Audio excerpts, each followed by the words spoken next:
It's such a privilege to start off, and all I need to do is to encourage you to read my book. That's all I need to do, and I've achieved my goal. So I'm going to talk to you about emotionally debt-free, being emotionally debt-free. And it's got to do with having the ability to springboard from your past into the dream future that you really want to have. And it is a passion to me because I've seen so many people ruin their future, not because they can't have a good future, but because they can't deal with the past, both the good and the bad in the past. And I hope to give you a little bit more insight on that, and I hope you'll gain a lot more insight if you read, or when you read the book. So when we live in the present. All of us are here in the present. We're not in the past, we're not in the future, we're in the present. But the past has an impact on our present. It gives us a foundation that we stand on. Everything that has happened to us until the last couple of seconds gives us a foundation for where we, from where we deal with things we're dealing with in the moment.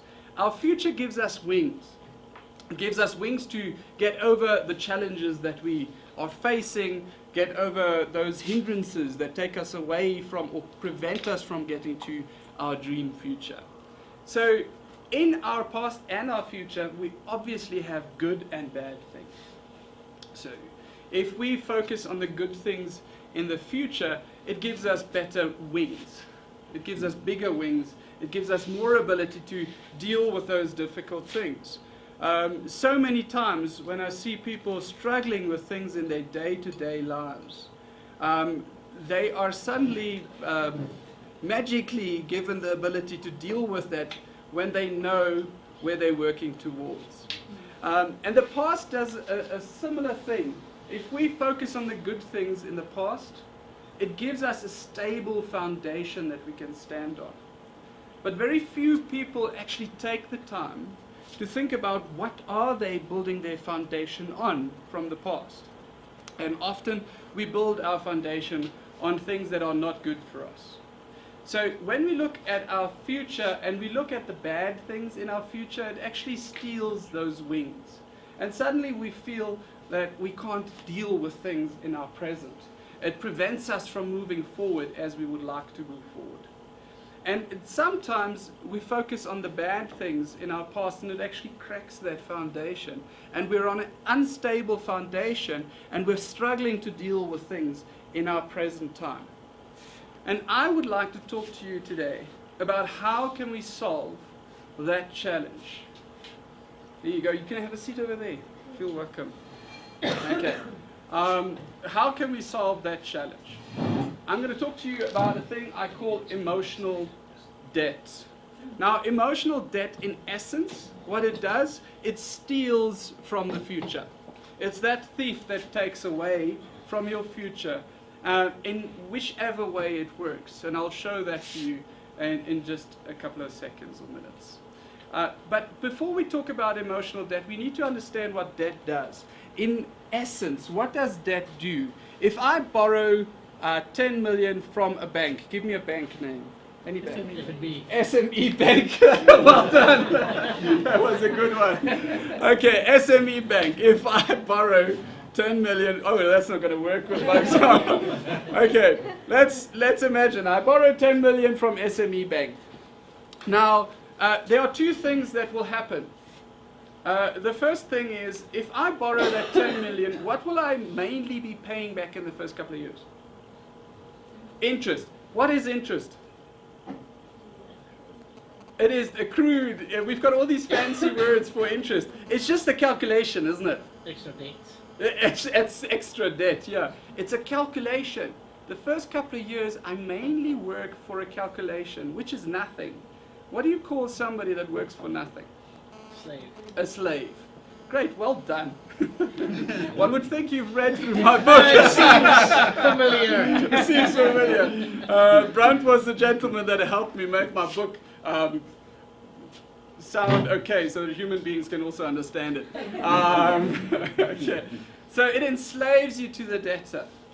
And the second thing it does, it doesn't matter whether I think SME Bank is a bad bank. it doesn't really matter. If I've got a debt with them, I'm connected to them. I can say what I want to say, I can do what I want to do, but I'm connected. And that's a basic function of debt. Debt connects people to other people, to systems, to events in their lives. So debt always keeps us enslaved and always keeps us connected. But now, emotional debt is about emotions. And I like to compare these emotions with a cat in a box. Who of you has ever put a cat into a box? You've done? You've tried? You've tried. That is a good example. What did it do? It doesn't sit still. It doesn't sit still. And if you're going to close that box up, it will start scratching. Yes. And it will, if the box is thin enough, it will scratch through the sides. And then it's going to destroy your box. If it gets out, it's actually going to turn on your box and destroy your box. And the same thing happens with people. They've got these emotions inside of them that they haven't dealt with. And it scratches the whole time. And just scratches and scratches. And it becomes worse and worse. And a lot of my colleagues do the following thing. You come to them, the psychologist friends of mine, you come to them and they're going to get you talking about that cat that scratches so much. And it's amazing. It's like get that cat out. But there's something that always used to frustrate me when I started out counseling. And that is that this cat seems to have a bungee rope. It just jumps back into the box and then it really starts scratching. Ne? So I asked myself, why does that happen? And I've come to the conclusion it happens because of emotional debt. So I'm going to tell you a quick story to try and give you the background on emotional debt. Obviously, my story is not a true story. My story is about this young lady that has a bit of a big ear problem. She's like Prince Charles, just the female one. She's got a big ear problem, okay? So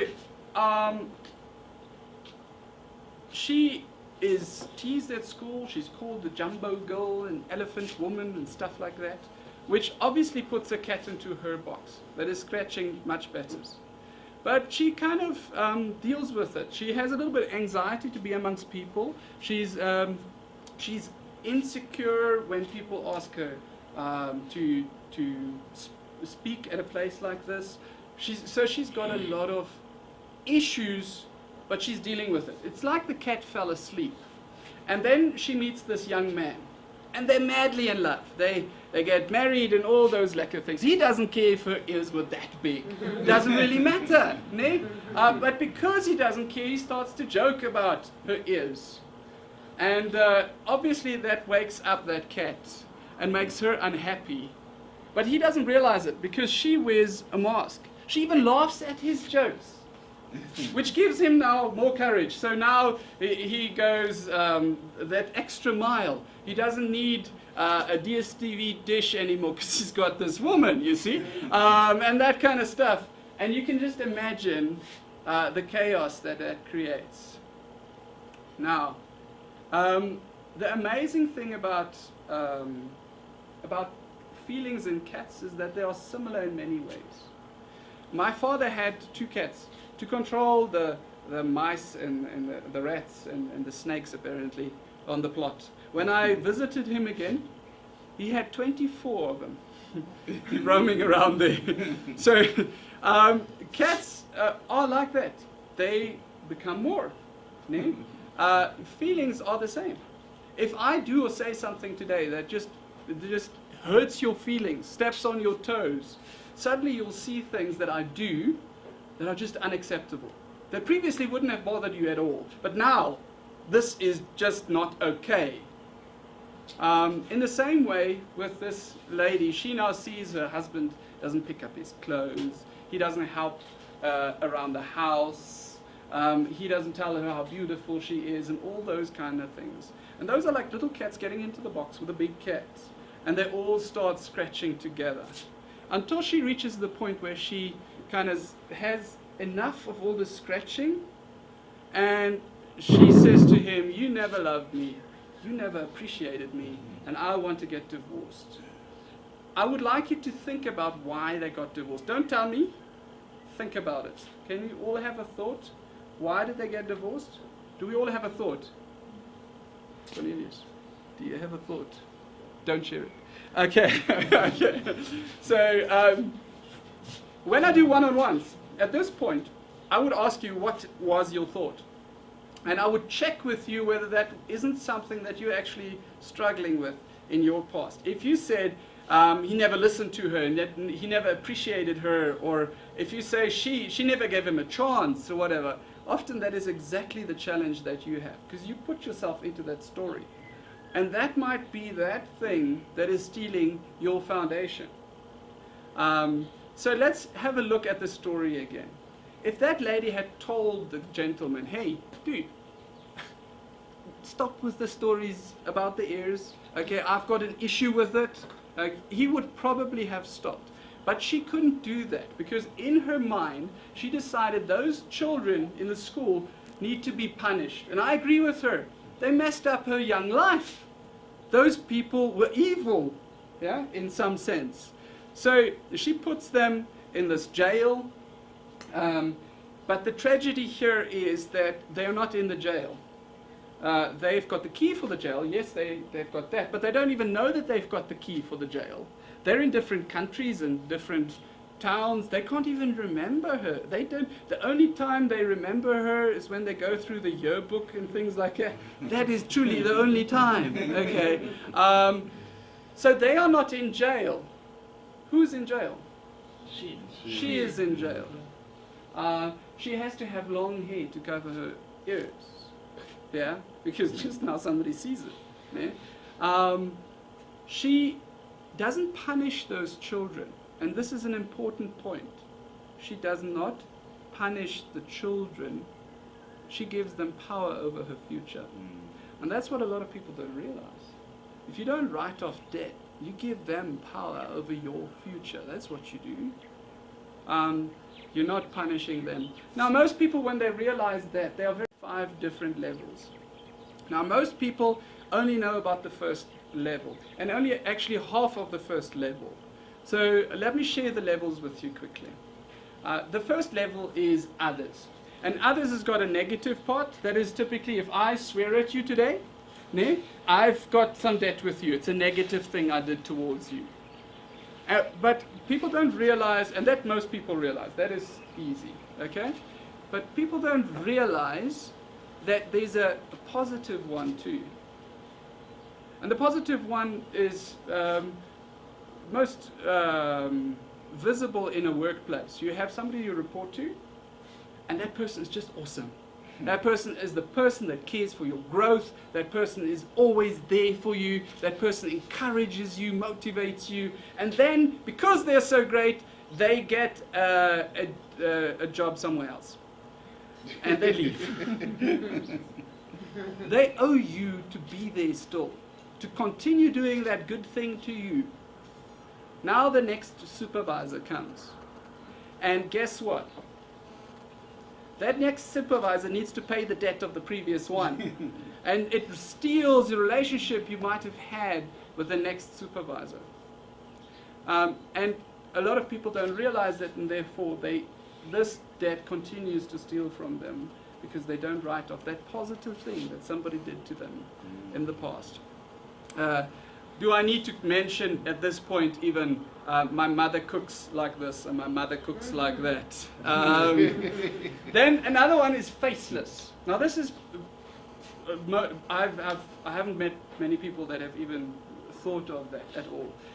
In one stage of my life, I hated the Jews. Yeah? I don't know why. They had a debt with me. Okay. I realized that my parents had a friend. I just realized last year that my parents actually had a Jewish friend. Yeah? So the Jews never did anything to my family. They never did anything to me. I didn't even know a Jew, yeah? But they had a debt with me. And I had to write off that debt that they had with me. Otherwise, I would have never been able to learn anything from the Jews. Today I think the Jews are awesome. We can learn so much from them. They are an amazing group of people. Faceless has no face. It is a group of people. It is a system. It is a type of person. It's a tribe. It doesn't have a face. You can't say it is Candy or it is Michael or whoever. It is just faceless. Then there's the dead. And with the dead, we've got negative and positive as well. Most of us can probably understand the negative one. In our society, we have a lot of people that were molested as children. And let's imagine that was the uncle. Now, the uncle is dead. That doesn't make a difference. As long as the debt is alive, that uncle will be in your life and in your future, because there's a connection, an emotional connection, not a spiritual connection, not a spooky thing. It's an emotional connection. And remember, debt connects, and it connects even over death. But there's a positive debt as well. That is probably even worse than the negative one. And that is where somebody was there in your life and then they died. They were great in your life and now they're not there anymore. Somebody needs to pay that debt. And people find or search for other living human beings to pay that debt. The challenge is, the people that are dead become perfect when they die, the ones that we love. Isn't that true? Now you listen to the funerals. I mean, people say things, you think, oh, you're talking about the same person here. We forget the bad things that the people we love have done. But the reality is, the people that live, they have problems, they have challenges, and they always fail us. So we feel that people fail us in our lives. Then there's God, and just like with me and the Jews, God doesn't need to do anything wrong to have a debt with you. Okay? But you still need to solve it, otherwise you won't have a relationship with Him, as I didn't have a relationship with the Jews. Then there's a debt of ourselves towards others. Now, this debt probably is the debt where the slave relationship comes out most prevalent. Okay, so if I have a slave relationship with you, I'm not going to be able to love you. I'll only feel duty towards you. I'm going to start rebelling if you give me a chance, and I'm going to start running away if you give me half a chance. And the same is true with ourselves, against others, against faceless, against dead, against God, and even ourselves against ourselves. Because sometimes you feel that you failed yourself, and you start punishing yourself without realizing it. There are so many people that are sabotaging themselves and actually keeping themselves away from having the life that they should be having, just because they think they don't deserve it.